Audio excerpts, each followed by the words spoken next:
Today we're going to talk about the possibility of California over here, 55 electoral votes being removed from the Union, essentially removed from the Electoral College, and how Democrats could win without the state of California. So, essentially the big question stands, can Democrats even win without a state like California? So we will talk about a map being reshaped if California was removed from the Union, giving the United States a total of 483 electoral votes compared to the previous 538.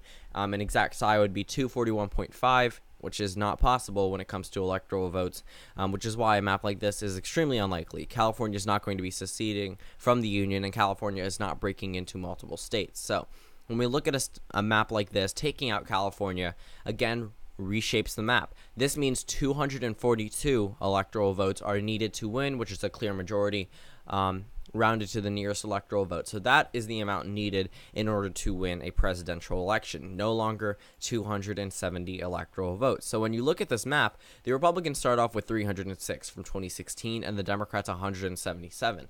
But it's not as unlikely as you think. When we look at states like the Rust Belt, Wisconsin, Michigan, and Pennsylvania, the areas that Republicans have focused on for a very long time, those have become very much flippable for the Democratic Party. So let's say that the Democrats improve by 2% nationwide. That means you would give them the states of Wisconsin, Michigan, and Pennsylvania back. That's not enough to put them over the top, but that puts them at 223 electoral votes and the Republicans at 260, which means that only one state, one real big swing state needs to flip in order for the Republicans to lose. So let's go down to a state like Florida. This one is always a toss-up state, usually votes with the presidential election winner.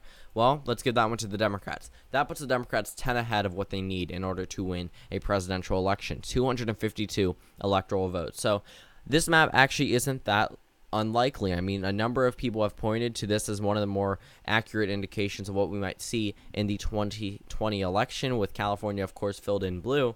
But the 2012 election would have been an even bigger blowout for the Democrats. Ohio and Iowa even puts them over the original total needed, 276 electoral votes. You take away Iowa, they're still at 270.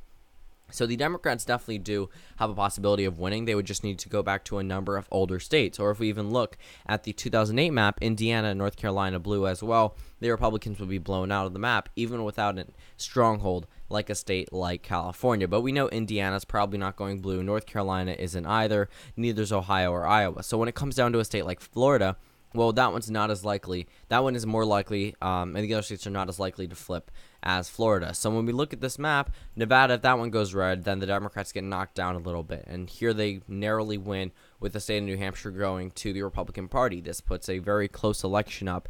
And if the Rust Belt turns, then the entire country goes Republican. But when we're looking at this map, looking at a map without California wouldn't be the worst thing for the Democrats. Clearly, they want California on the map that we have now, but if California was to be removed, Democrats wouldn't be royally screwed that most people might think. The Rust Belt isn't that hard to gain back, and winning one more swing state wouldn't be the hardest thing for Democrats to do. California only brings in more House seats for the Democrats. Clearly, the House and Senate would be something a little bit more at risk for the Democrats, but when it comes to presidential elections, it's actually kind of likely that Democrats could win in a number of these elections.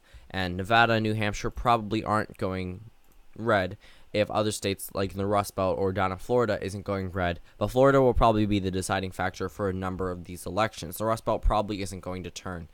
With a number of new Democratic leaders, that would, this entire thing would cause numerous effects on the United States, enough to change even the primary maps or the, of course, party leaders, considering that Nancy Pelosi comes from a state like California. So when we look at this map, the Democrats do have a real possibility of winning without the state of California. It would not be something that would be beneficial to them at all, and it would be definitely beneficial to the Republicans, but it isn't impossible for them to win by. So I'm going to come out with 2 more videos today. This one hopefully was a little bit interesting.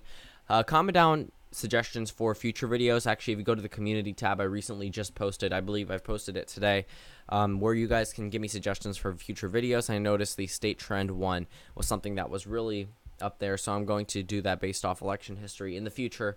Not today, of course, because it would take a lot more research than just an hour or so. So thank you guys for watching this video. Comment down suggestions below, and I'll see you all tomorrow.